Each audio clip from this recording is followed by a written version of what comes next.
নমস্কার শ্রোতা বন্ধুরা, আজ ঋতধারা মনোরমা সাধু ইউটিউব চ্যানেলে সকলকে স্বাগত জানাই। আশা করি সকলেই খুব ভালো আছেন। আজ একটি অসাধারণ ছোট গল্প আপনাদের শোনাতে চলেছি। গল্পটির নাম অন্তর্জলি। লিখেছেন আমাদের সকলের প্রিয় লেখক বিভূতিভূষণ বন্দ্যোপাধ্যায়। বাংলা 1275 সাল।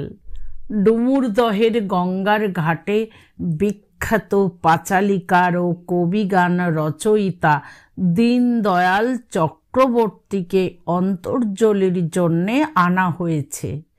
সঙ্গে আছে চক্রবর্তী মহাশয়ের দুই পুত্র দেবীপ্রসাদ ও রামপ্রসাদ, ভ্রাতুষ্পুত্র রামনিধি এবং পাঁচালীর দলের পুরাতন দোহার ষষ্ঠী সামন্ত।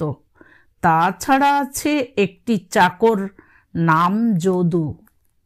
দীনদয়াল চক্রবর্তীকে ডুমুরদহ ঘাটে অন্তর্জলির জন্যে আনা হয়েছে।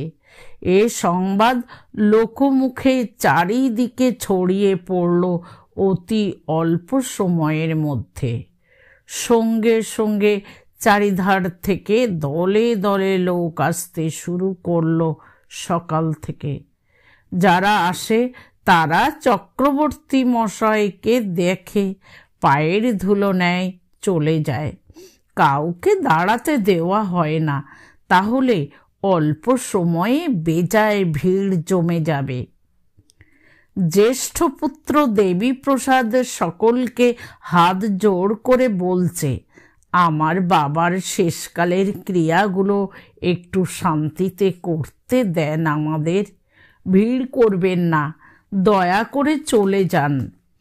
দেখা তো হলো, আবার গাছতলায় দাঁড়িয়ে কি দেখবেন?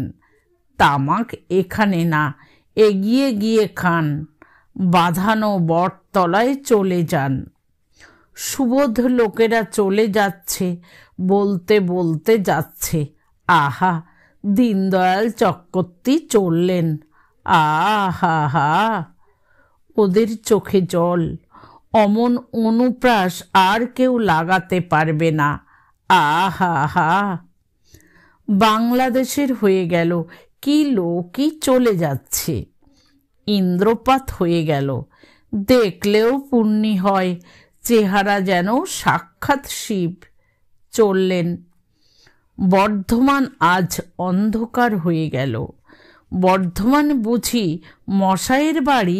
উনি সারা বাংলাদেশের, শুধু বর্ধমান কেন, ওর জন্মভূমি বর্ধমান, তাই বলছি। বর্ধমানের চাপা গ্রামে, কাকট পরগনা। দুর্বুদ্ধি লোকেরা একবার চলে গিয়ে আবার ঘুরে ফিরে আসে। নাভিশ্বাস উঠেছে নাকি? ও এখনো ওঠেনি? আহা হা।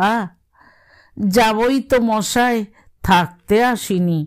অমন লোকটা, আহা, চলে যাচ্ছেন, আহা হা। আমাদের ঝাপাই গ্রামে কুণ্ডুদের বাড়ি পুজোর সময় বাঁধা আসর ছিল চক্রবর্তী মশায়ের। লোকে বসে গান শুনতে শুনতে অবাক হয়ে যেত। ওর গান সকলের মুখে মুখে।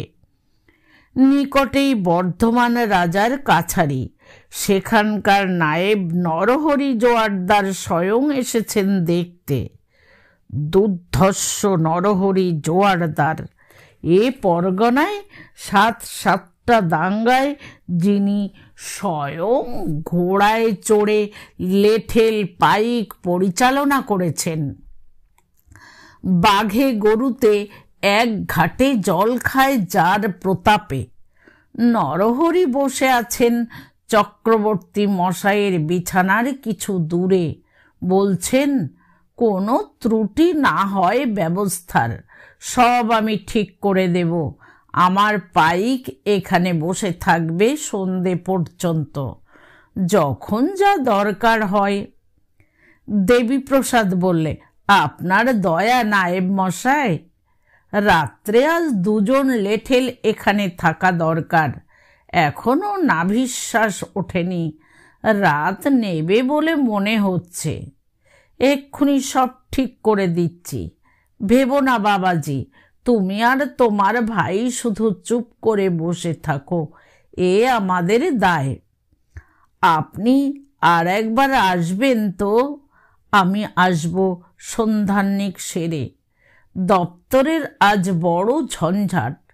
কিস্তির সময় কিনা। ওটা কি হে? আগে এখানা বাবার গানের খাতা। উনি বললেন অন্তর্জলি করবার সময়ে ওর হাতে এখানা রাখতে। দেখি দেখি।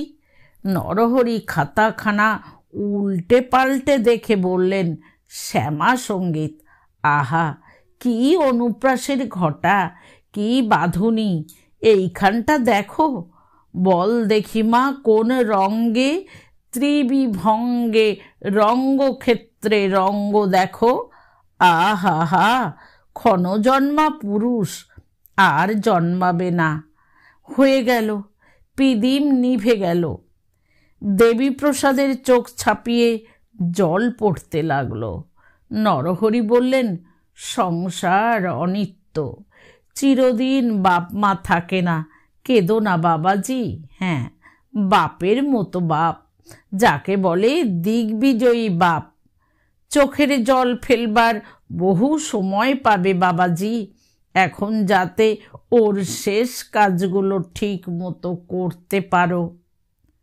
দীনদয়াল চক্রবর্তীর বয়স হয়েছে ৭৬-৭৭। দোহারা চেহারা, বেশ ফর্সা রং। এই বয়সেও বেশ সুপুরুষ। কবির গান গেয়ে অর্থ ও খ্যাতি উভয়ই তার ভাগ্যে জুটেছে। স্বগ্রামে প্রায় ৫০-৬০ বিঘে জমি ও কয়েকটি আম কাঁঠাল বাগানের তিনি মালিক। এই জমির মধ্যে অর্ধেক আন্দাজ বর্ধমান রাজার ব্রহ্মোত্তর, বাকি তিনি কিনেছিলেন। তার সদ্ব্যয়ও ছিল যথেষ্ট। বাড়িতে দুর্গোৎসব করতেন খুব জাঁকিয়ে। পিতার বার্ষিক শ্রাদ্ধ উপলক্ষে ব্রাহ্মণ ভোজন, কাঙালি ভোজন যেভাবে নিষ্পন্ন হতো, এদেশের অনেকে তেমনটি চোখে দেখেনি। গত বৎসর ছিল ঘোর দুর্ভিক্ষের বছর। চালের মন ৩.৫ টাকা ৪ টাকা পর্যন্ত উঠেছিল। অনেককে অনাহারে থাকতে হয়েছিল। তাতেও চক্রবর্তী মশাই পিতৃ শ্রাদ্ধের কোনো অঙ্গ বাদ দেননি। ৫ মণ ধানের খই মুড়কি বিলিয়েছিলেন কাঙালিদের মধ্যে। দীনদয়াল চক্রবর্তীকে ওই যে রাখা হয়েছে গঙ্গার ঘাটের চালাঘরে, মাটিতেই বিছানা পেতে দেওয়া হয়েছে। সমস্ত দিন কেটে গেল, ওর নাভিশ্বাস উঠল না। সন্ধ্যার সময় তিনি ক্ষীণস্বরে ছেলেদের কাছে ডাকলেন, বাবা পটল, তোমাদের খাওয়া দাওয়া। বেশি কথা বলবেন না বাবা, লোকজনের ভিড় কমেছে, এখন সবাই চলে গিয়েছে বাবা। বসো এখানে। এখন কেমন আছেন? ভালো না। সংকীর্তন এলো না? গঙ্গা টিকুরির কীর্তন আনতে লোক গিয়েছে, এলো বলে আমায় একটু নাম শোনাও। বেশি কথা বলবেন না বাবা। দেবীপ্রসাদ বাবার মুখে কুশি করে গঙ্গা জল দিল, বললে, একটু ঘুমোবার চেষ্টা করুন বাবা। বাইরে এসে সে লোকজনদের বললে, বাবা এখনো দিব্যি কথাবার্তা কইলেন, বেশ জ্ঞান আছে এখনো। একজন বললে, থাকবে না, পুণ্যাত্মা লোক যে, ওসব লোক সজ্ঞানে দেহ ত্যাগ করে, যে সে লোক তো নয়। সন্ধ্যা নেমে এলো। নিস্তব্ধ তারা ভরা রাত্রি। শ্মশান চালার অদূরে কয়েকজন লোক বসে রান্নার আয়োজনে ব্যস্ত। ওরা ডুমুর দর হাট থেকে কুমড়ো কিনে এনেছে, পটল কিনে এনেছে। ষষ্ঠী সামন্ত বসে কুমড়ো কুটছে। দেবীপ্রসাদ বললে, ষষ্ঠী কাকা, বাবাকে একবার দেখতে গেলে না? দেখতে যাব কি? কর্তার মুখের দিকে তাকালে বুক ফেটে যাচ্ছে। আজ 11 বছর কর্তার সঙ্গে তেনার দলে ঘুরছি। কত বড় বড় আসর মাত করেছেন কর্তা। আমাকে বড্ড ভালোবাসতেন, ছোট ভাইয়ের মতো। উনি চলে যাচ্ছেন, আমার দাঁড়াবার ঠাঁই নেই। খাবো কি, তাই হয়েছে ভাবনা। তুমি দল করো বাবা ঠাকুর, আমি সেই দলে আসব। কর্তার নামে দল চলবে। পাগল, আমি আর বাবা? গাইবে কে? গাইবে তুমি বাবা ঠাকুর। আমার পরামর্শ শোনো, সব শিখিয়ে পড়িয়ে দেব। আমার সব ঘাত ঘোঁত জানা আছে। সোনার দলটুকু এ ছেড়ো না বাবা ঠাকুর, এতেই তোমাদের সংসারে লক্ষ্মী। আমার ভরসা হয় না ষষ্ঠী কাকা, দেখি কি হয়। বাবা যা রেখে যাচ্ছেন, 2 ভাইয়ের অভাব হবে না। দলের ঝঞ্ঝাটে আর যাব না, ওসব আমার কর্ম নয়। কিন্তু যাকে কেন্দ্র করে আজকার এই সব ব্যাপার, তিনি সম্পূর্ণ সচেতন রয়েছেন। নাভিশ্বাস ওঠা তো দূরের কথা, চোখ বুজে আছেন যে, সে শুধু ভীষণ শারীরিক দুর্বলতার জন্যে। একবার ছেলেদের ডাক দিচ্ছেন, বাবা পটল, বাবা রামু, এদিকে এসো। কিন্তু সে ডাক ছেলেদের কানে গিয়ে পৌঁছুচ্ছে না। আসলে চক্রবর্তী মশাইয়ের মনেই সে আহ্বানের আসন। কণ্ঠস্বরে রূপান্তরিত হচ্ছে না সেই ইচ্ছা, অথচ চক্রবর্তী মশাই ভাবছেন তিনি ঠিকই ডেকেছেন ছেলেদের। ওরা কেন আসছে না? তাই তো চক্রবর্তী মশাই আবার চোখ বুজলেন। আজ সারাদিন তিনি অতিথি জীবনের বহু হারানো মুহূর্ত আবার আস্বাদ করেছেন। যা ভুলে গিয়েছিলেন তা যে এত স্পষ্ট হয়ে অঙ্কিত ছিল স্মৃতির পটে, কে তা ভেবেছিল? প্রথম যৌবনের সেসব গৌরবময় দিন। হরু ঠাকুর তখন ছিলেন চক্রবর্তী মশাইয়ের আদর্শ। ইলছোবা মোল্লাই গ্রামের বারোয়ারিতে বড় আসরে হরু ঠাকুরের কবিগান যখন শোনেন, তখন কত বয়স হবে তার? বছর 17-18 হয়তো। আজও মনে আছে সে রাত্রের কথা। ভাষার অমন ফুলঝুরি আর তিনি কখনো দেখেননি, শোনেননি। মনে হলো যেন দেখছেন বিখ্যাত কবিওয়ালা হরু ঠাকুরের মুখে মুখে ভাষার সে অপূর্ব সৃষ্টি। হরু ঠাকুর একদিকে, অন্যদিকে গদাধর মুখুজ্জে, 2 বিখ্যাত কবিওয়ালা। আসরের মুখে শব্দ ছিল না, পুতুলের মতো সবাই বসে আছে। সুধীর ধারে বহিছে এই ঘোরতর রজনী। এ সময়ে প্রাণসখীরে কোথায় গুণমণি? ঘন সবাজ ঘন শুনি। ওই ময়ূর ময়ূরী হরষিত, হেরি চাতক চাতকিনী। ওই কদম্ব কেতকী চম্পক জাতি, সেউতি শেফালিকে। ঘ্রাণেতে প্রাণে মোহ জন্মায়, প্রাণনাথে গৃহে না দেখে। বিদ্যুৎ খদ্যোত দিবাজ্যোতির্ময়, প্রকাশে দিনমণি। প্রিয় মুখে মুখ দিয়ে, সারি সুখ থাকে দিবস রজনী। 17 বছরের যুবকের চোখের সামনে হরু ঠাকুরের গান এক নতুন সৌন্দর্য জগৎ খুলে দিয়েছিল। সেদিন থেকে তার মনে মনে দুরাশা জাগলো, যদি কোনোদিন কবিওয়ালা হতে পারেন, অমন ভাষার ফুলঝুরি ছোটাতে পারেন মুখে মুখে, তবেই জীবন সার্থক। ভোর হয়ে গিয়েছিল আসর ভাঙতে। সঙ্গে তার ছিল একটি লোক, তারই মতো অল্প বয়স। দুজনে বাইরে এসে একটা গাছতলায় বসলেন। সঙ্গের সে ছেলেটি অন্য কথাবার্তা পারলে, কিন্তু দীনদয়ালের ওসব ভালো লাগছিল না। তিনি সঙ্গীকে বললেন, হরু ঠাকুর কোথায় বাসা করেছেন ভাই? সে বললে, জয়বাবুদের চণ্ডী মণ্ডপে। কেন? দেখে আসি, অমন লোক। গদাধর মুখুজ্জেও কম নয়, উনিও ওখানে আছেন। চলো যাই।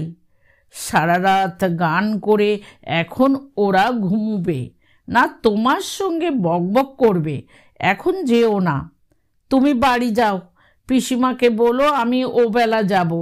ওদের একবেলা ভালো করে না দেখে যাব না। কিছু ভালো লাগছে না ভাই। সঙ্গী হেসে বললে, পাগল হলে নাকি? চলো বাড়ি যাই, কি হবে ওদের সঙ্গে দেখা করে। কিন্তু যুবক দীনদয়াল সেদিন বাড়ি ফিরে যাননি। হরু ঠাকুরের সঙ্গে দেখা করবার ফলে তার নেশার ঘোর আরও বেড়ে গেল। এরা মানুষ না দেবতা? মানুষের মুখের ভাষা এমন সুন্দর হতে পারে? আজ সেসব দিনের কথা এত মনে আসছে কেন? আর একজনের কথা বড্ড মনে হয়। সে একটি নবপ্রস্ফুটিত নলিনীর মতো নির্মল ও পবিত্র ছিল। জাতিতে ছিল কলু। ব্রাহ্মণেরা ওদের জল স্পর্শ করে না। কিন্তু আজ এ কথা ভেবে চক্রবর্তী মশাইয়ের বিন্দুমাত্র অনুশোচনা হচ্ছে না যে তিনি তার রান্না ভাত খেয়েছেন, তার হাতের জল খেয়ে তৃপ্ত হয়েছেন। আজকার দিনের সাত্ত্বিক নিষ্ঠাবান ব্রাহ্মণ দীনদয়াল চক্রবর্তীর সে খবর কেউ জানে না। আকাশে বাতাসে সেসব দিনে কেমন মাদকতা ছিল। মনে ভাবের অফুরন্ত জোয়ার অনুকূল বাতাসের সঙ্গে পাল্লা দিয়ে বইত। রাসু নিসিংয়ের সে গান তখন সব সময় মনে গুনগুনিয়ে উঠত। সখী, এ সকল প্রেম প্রেম নয়, ইহাতে মজিয়ে নাহি সুখের উদয়। অথবা মনে রইল সই মনের বেদনা, প্রবাসে যখন যায় গো সে, তারে বলি বলি আর বলা হলো না। শরমে মরমের কথা কওয়া গেল না। মুমূর্ষু দীনদয়াল মনে মনে হাসলেন। আজকালকার ছেলে ছোকরা কি বুঝবে সেসব প্রেমের কথা? ছেলে বুড়ো নিয়েও কথা নয়, আসলে চাই প্রাণ। প্রাণের গভীরতা যদি না থাকে, অগভীর ঘোলা জলে সাঁতার কাটলে কি মহাসমুদ্রের বাণী শোনা যায়? মনে পড়ল কানাইহাটির জমিদার বাড়ির নাট মন্দিরে নবাই ঠাকুরের সঙ্গে তার সে বিখ্যাত কবির লড়াই, যার ফলে তিনি বিখ্যাত হয়ে উঠলেন দেশে বিদেশে। আজও সে সান্ধ্য আসরটি, আসরের পাশের প্রাচীন কদম্ব গাছটি, সেই ভাঙা শ্যামরায়ের মন্দিরের চূড়াটি এতকাল পরেও যেন চোখের সামনে দেখতে পাচ্ছেন। নবাই ঠাকুর বিখ্যাত কবিওয়ালা, আর তিনি তখন সবে উঠছেন। লোক বলা বলি করতে লাগলো, এ ছোকরা এবার হাবুডুবু খাবে নবাই ঠাকুরের আসরে। নবাই ঠাকুরের দুয়ারে গোপেশ্বর সাবুই এসে বিকেলে বললে, ও ঠাকুর, তোমার পাখা উঠেছে? হ্যাঁ, এবার স্বর্গে যাব। সাহস আছে তোমার? চলো। আমায় পাঠিয়ে দিলেন। কোথায় যাব? কে পাঠিয়ে দিলেন? নবাই ঠাকুর। তার এত মাথা ব্যথা? অ্যান্টনি সাহেব ঘোল খেয়েছিল নবাই ঠাকুরের কাছে, জানো তো। তোমাকে আর ফু খাটাতে হচ্ছে না সেখানে। এসো, নবাই ঠাকুরের সঙ্গে একটা স্বর করো, আসরে যাতে। তোমার নবাই ঠাকুরের স্বর করবার দরকার হয়, বলে দিও তিনি যেন আমার বাসায় পায়ের ধুলো দেন, আমি তার সেখানে যাব না। এত বড় আস্পর্ধা তোমার? আচ্ছা। দীনদয়াল নির্বোধ ছিলেন না, তিনি বুঝেছিলেন নবাই ঠাকুর তার সামনে দাঁড়াতে ভয় পেয়েছেন। যত বড় এবং যত বুড়ো কবিওয়ালাই হন না, অজ্ঞাত শক্তি প্রতিদ্বন্দ্বীর সামনাসামনি প্রকাশ্য আসরে নামতে ভয় পাবেনি। নিজের শক্তির ওপর অতটা বিশ্বাস কারো একটা থাকে না। বিশেষ করে ওরা নাম করা, ওদের সুনাম নষ্ট হবার ভয় আছে। দীনদয়াল ছোকরা কবিওয়ালা, হেরে গেলেও লজ্জা নেই। এই নবাই ঠাকুরই অ্যান্টনি সাহেবকে বলেছিল, এ নহে অ্যান্টনি, আমি একটা কথা জানতে চাই, এসে এদেশে এবেশে তোমার গায়ে কেন কুর্তি নাই? সঙ্গে সঙ্গে অ্যান্টনি সাহেবের প্রত্যুত্তরে যেন বিদ্যুতের ঝলক খেলে গেল। এই বাংলায় বাঙালির বেশে বেশ আনন্দে আছি, হয়ে ঠাকুর সিংয়ের বাপের জামাই কুর্তি টুপি ছেড়েছি। ঠাকুর সিং নবাই ঠাকুরের অন্য নাম। সন্ধ্যার পর আসর বসল। কানাইহাটি মস্ত গা। আসর ভর্তি হয়ে গেল সন্ধ্যের আগেই। চারিধারে রটে গিয়েছিল বিখ্যাত নবাই ঠাকুরের সঙ্গে আসরে নামবে একজন ছোকরা কবিওয়ালা। সবাই মজা দেখতে জড়ো হয়ে গেল। 5-6 ক্রোশ দূরের গ্রাম থেকেও পানের পুটুলি বেঁধে নিয়ে, ছোলার ছাতু আর তেঁতুল বেঁধে নিয়ে লোকে এসেছে মজা দেখতে। নবাই ঠাকুরের প্রতিদ্বন্দ্বী ছোকরা কেমন হাবুডুবু খায় নবাই ঠাকুরের হাতে, তাই দেখতে। আসর বসবার দেরি নেই। জমিদারদের নাট মন্দিরের একদিকে চিকের আড়ালে মেয়েদের বসবার আসন, অন্যদিকে কানাইহাটির বাবুদের বসবার তক্তপোষ ও তাকিয়া। বাবুদের তখন নাম ডাক আছে মাত্র, কিন্তু সাবেক অবস্থা তখন আর ছিল না। হাতিশালা ছিল, কিন্তু হাতির সন্ধান ছিল না। 16 বেহারার বড় পালকি নাট মন্দিরের পাশের ঘরে পড়েই থাকত, কেউ চড়ত না তাতে।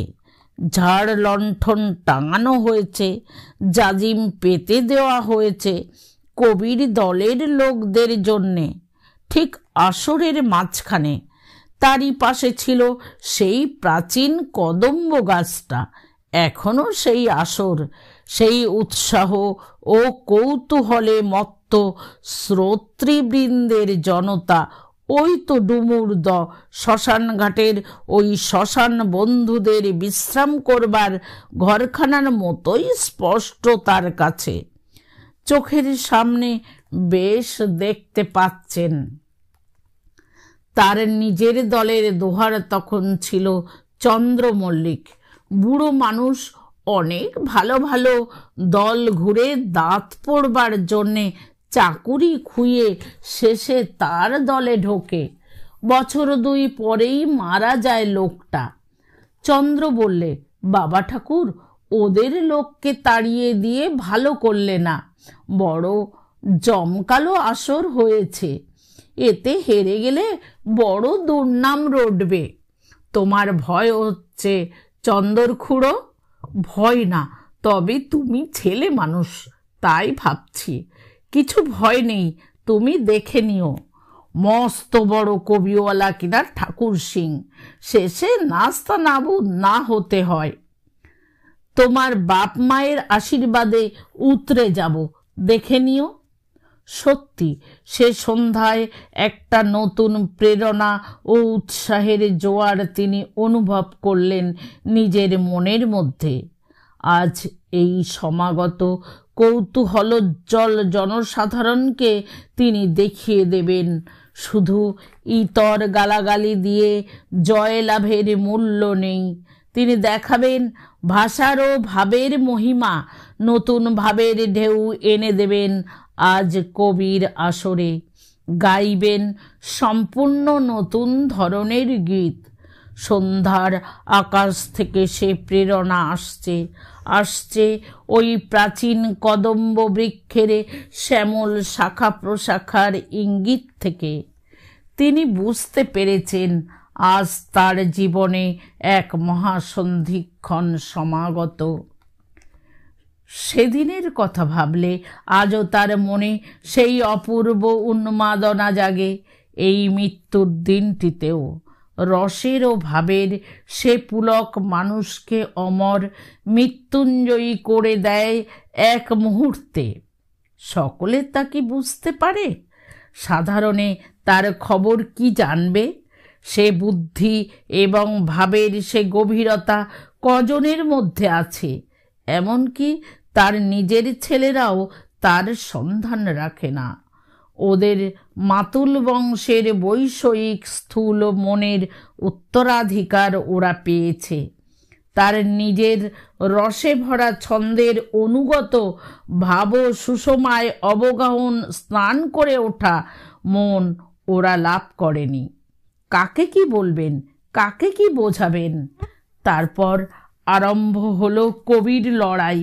কিন্তু ইতর বা অশ্লীল একটি কথাও উচ্চারণ করলেন না তিনি। নবাই ঠাকুর যা খুশি বলে বলুক, তিনি তার উত্তর দিতে গিয়ে ব্যক্তিগতভাবে তাকে আক্রমণ করবেন না, এই সংকল্প নিয়েই তিনি আজ আসরে নেমেছেন। বরং তিনি তার উল্টোটাই গাইলেন। নবাই ঠাকুরের সৃজনী প্রতিভার প্রশংসা করলেন তিনি এ আসরে। কাব্যবন বিচরণ সোজা কথা নয়, কল্পনার ফুল যেথা ফুটে সমুচয়। ভাবের ভাবুক যিনি সুকবি রতন, নবাই সে পুষ্প রাশি করেন চয়ন। বন্দি আমি তার পদে নবাই সুন্দর, বাণীর দুলাল তার সবই সুন্দর। নবাই ঠাকুর ও তার দোহার গোপেশ্বর অবাক হয়ে গেল। ওরা তার ঠিক আগেই দীনদয়ালকে লক্ষ্য করে বলেছে, কালে কালে সব গেল, কাল কাল রাতি। মোগল পাঠান হদ্দ হলো, ফার্সি পড়ে তাঁতি। ভীষ্ম দ্রোণ কর্ণ মোল, শল্য সেনাপতি। আজব শহরে যথা শ্রীগাল ভূপতি। তেলাপোকা হলো পাখি শিখি ছাতারিয়া, অর্বাচীন দিনু নাচে তাধিয়া তাধিয়া।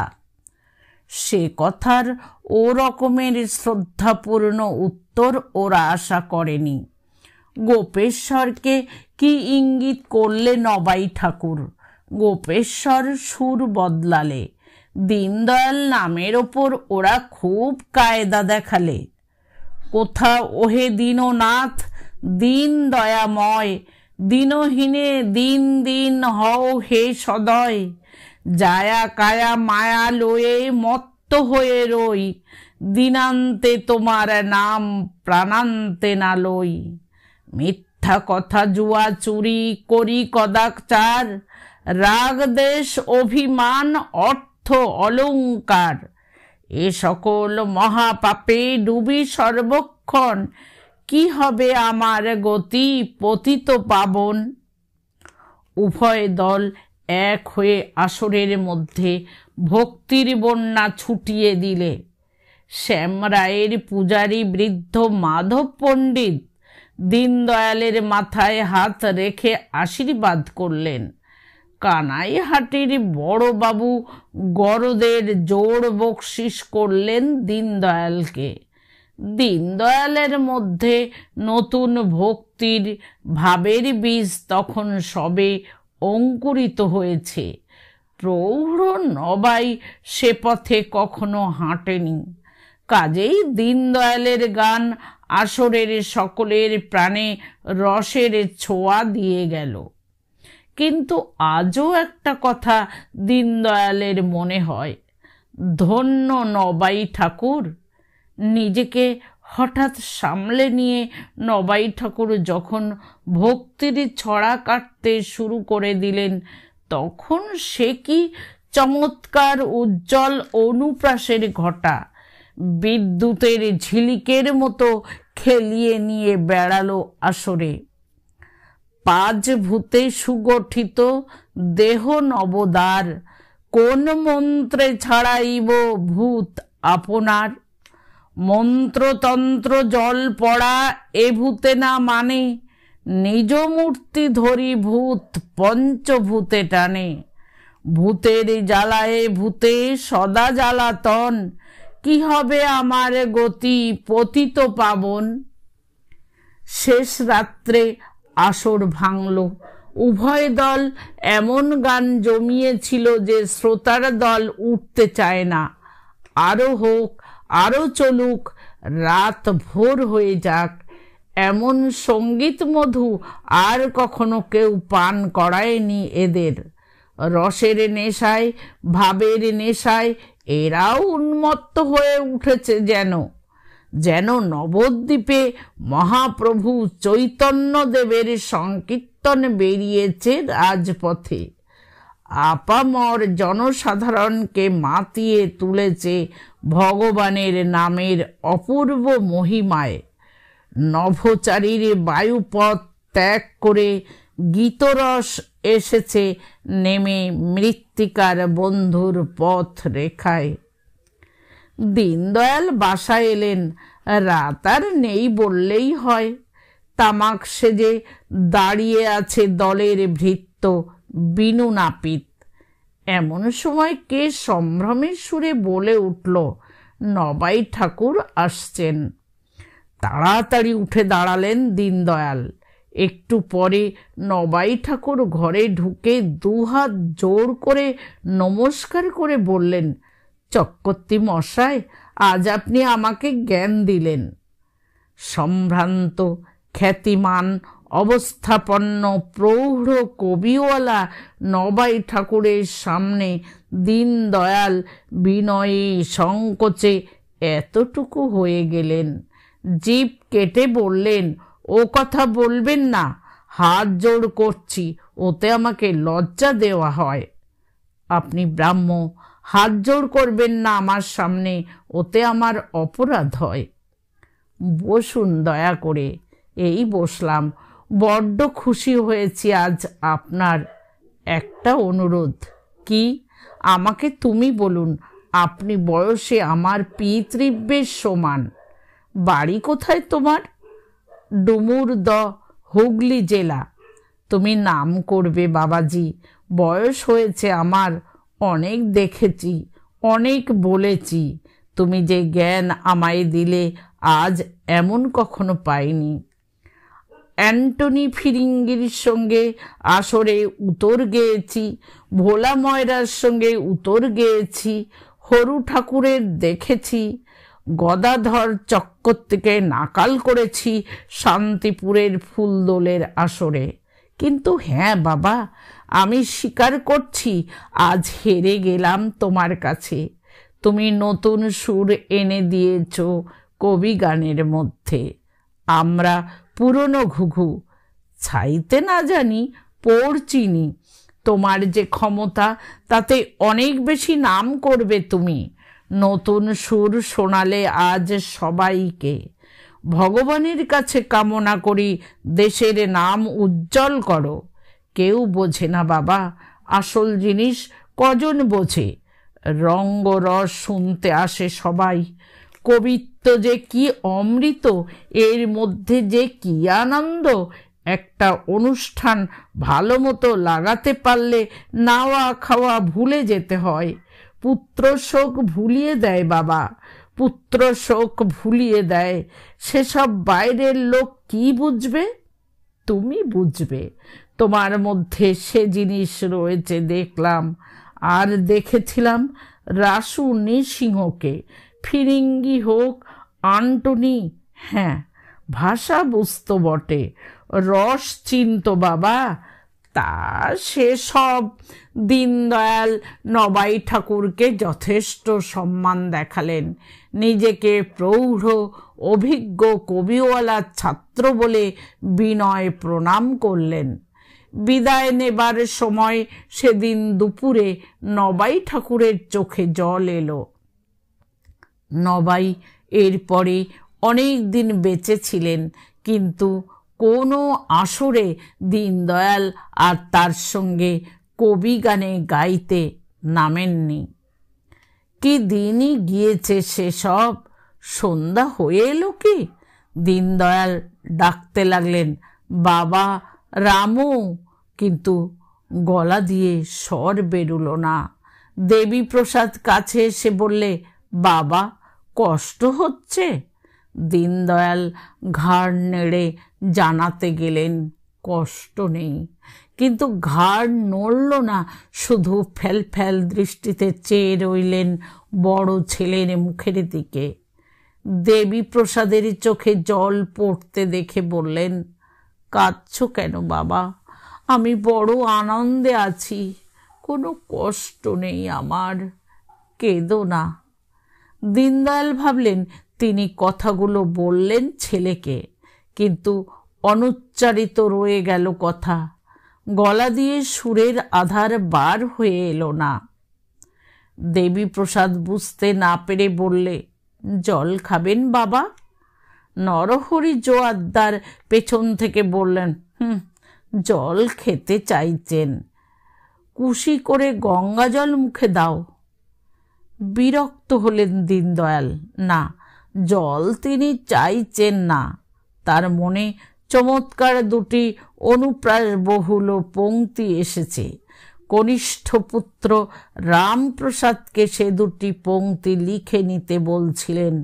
ওই ছেলেটি তার নাম রাখতে পারে, জিনিস আছে ওর ভেতরে। তিনি লক্ষ্য করেছেন এটা মাঝে মাঝে।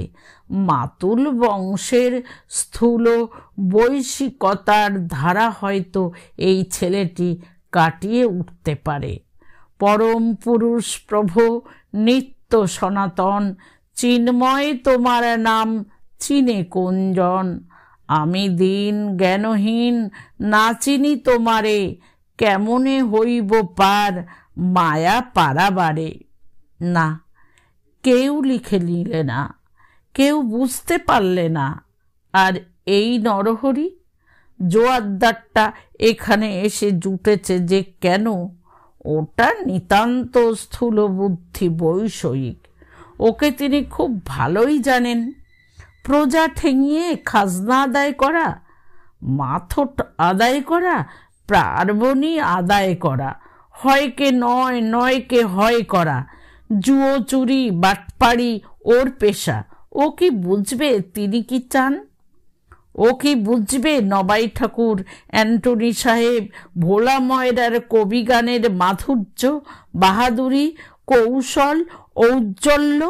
না, বড় সুখে ও আনন্দে কেটেছিল সেসব দিন। নতুন যৌবন দেহের, নতুন যৌবন মনের ও প্রাণের। দিন রাত আকাশে বাতাসে কিসের উন্মাদনা! এই কবিতা আসছে মাথায়, এই লিখে নিচ্ছেন, আবার কবিতা এসে গেল মাথায়। কি পীড়ন করেছে তার কবিতার নেশা! ঘুমোতে দিত না, খেতে দিত না, শুতে দিত না। রাত দুপুরে মাথায় কয়েকটি পংক্তি এসে গিয়েছে, আর ঘুম নেই, উঠে তখনই লিখতে বসে গেলেন। একটা দিন মনে পড়ল, দিনহাটার বারোয়ারিতে কীর্তনওয়ালি বিনোদিনীর সঙ্গে আলাপ হলো। বিনোদিনী ওর কবিগান শুনে মুগ্ধ হয়ে ওকে ডেকে পাঠালো। বিনোদিনী সেকালের খুব নাম করা কীর্তন গায়িকা। দীনদয়াল গেলেন ওর বাসায়। খুব সুন্দর সে, বয়স তখন 30-32, দীনদয়ালের সমবয়সী। একগাল হেসে এগিয়ে এলো, পইছে বাজু বাজিয়ে, জলতরঙ্গ মলের বাজনার ঢেউ তুলে। দীনদয়াল বললেন, কি জন্যে তলব পড়েছে? বিনোদিনী বললে, আমার কি ভাগ্যি, মেঘ না চাইতে জল। আসুন ঠাকুরমশাই, আসুন। দীনদয়াল বিনোদিনীর কণ্ঠস্বরে মুগ্ধ হয়েছিলেন। এখন তার সামনাসামনি এসে হঠাৎ বড় সংকুচিত হয়ে পড়লেন। মুখে বললেন, কেন তলব পড়েছে? আমি কি ভাগ্যি করেছিলাম আমার ঘরে আপনার মতো লোক? আমার ভাগ্যি কি কম? আমি কার কাছে এসেছি আজ? তারপর দুজনে মিলে সুর ও কবিতার চর্চা হলো কত রাত পর্যন্ত। দুজনে দুজনের গুণে মুগ্ধ, দুজনেই গুণী শিল্পী। গভীর রাতে দীনদয়াল বিদায় নিলেন। কিছু একটা প্রেমের কথা বলবার জন্যে বিনোদিনী কত আনচান করেছিল। দীনদয়াল বুঝেছিলেন তা, সুযোগ দেননি। শিল্পীর সঙ্গে শিল্পীর বন্ধুত্ব তিনি অন্য পথে গিয়ে নষ্ট করতে চাননি। ভোর হতে না হতে বিনোদিনীর ঝি এসে হাজির। বললে, আপনাকে একটু ডেকেছেন, একটু বেলা হলে স্নান করে নিয়ে চলুন। স্নান করে কেন? তোমার মনিব কি দীক্ষা দেবেন নাকি? আপনি পায়ের ধুলো তো দেন কৃপা করে, আমি কি জানি? দীনদয়াল স্নান করে পরিষ্কার আনকোরা কাপড় পরে ও চাদর গায়ে দিয়ে চটি পায়ে বিনোদিনীর বাসায় গিয়ে পৌঁছলেন। গিয়ে দেখেন বিনোদিনীও স্নান করেছে। ভিজে চুলের লম্বা গোছা গেরো বেঁধে পিঠে ছড়িয়ে ফেলেছে। গরদের লাল পাড় শাড়ি পরেছে। কুশাসন পাতা, কলার পাতে ফল ও মিষ্টি জলখাবার সাজানো। ঝকঝকে মাজা কাঁসার ঘটিতে জল বা চিনির পানা। মুখ কাটা কচি ডাব বসানো পাথরের খোড়া। দীনদয়াল গিয়ে দাঁড়াতেই বিনোদিনী সামনে লুটিয়ে পড়ে প্রণাম করে পায়ের ধুলো নিয়ে বললে, একটু জল সেবা করতে হবে এখানে আজ।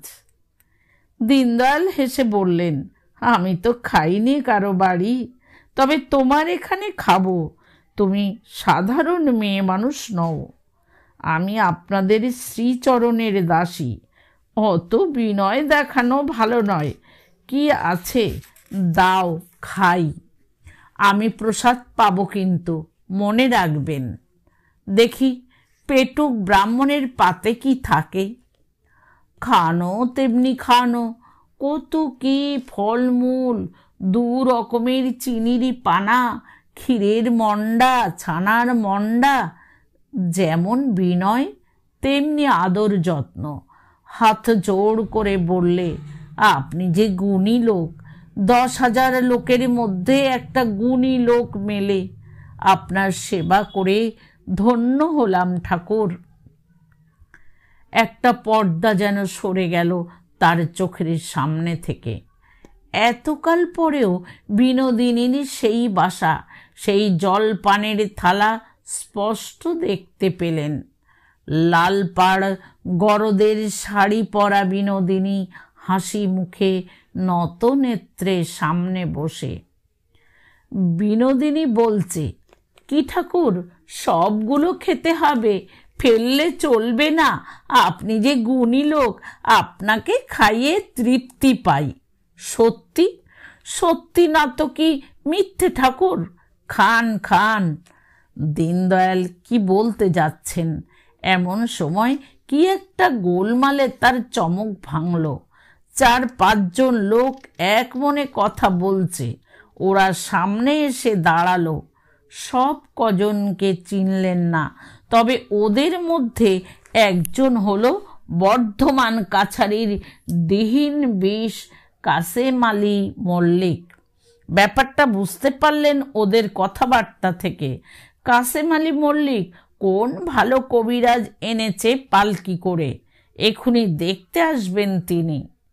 কাসেম আলী বলছে, এইমাত্র খবর শুনলাম সবগুলো কাছারিতে আজ গাতি জমার বিলির দিন।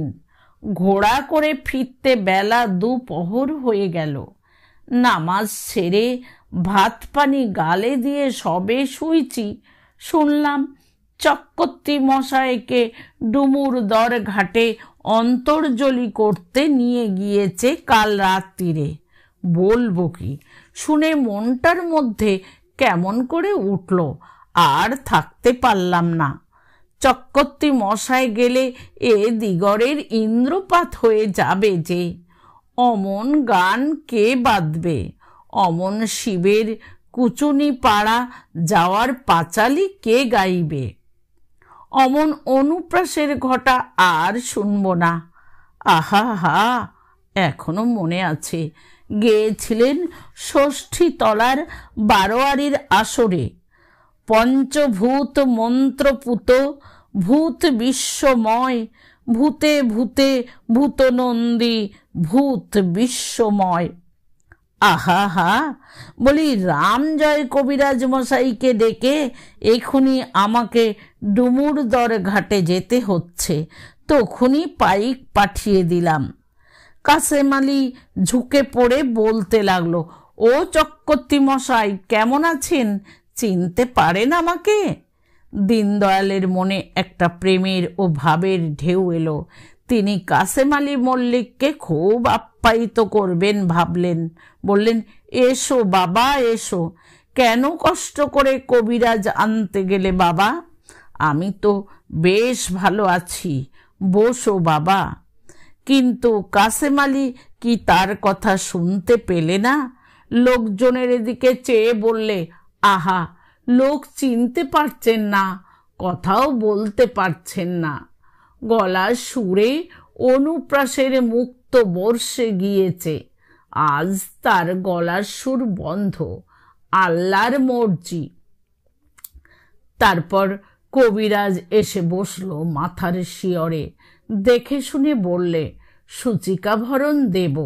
আহা, কি লোক! অমন লোক আর হবে না।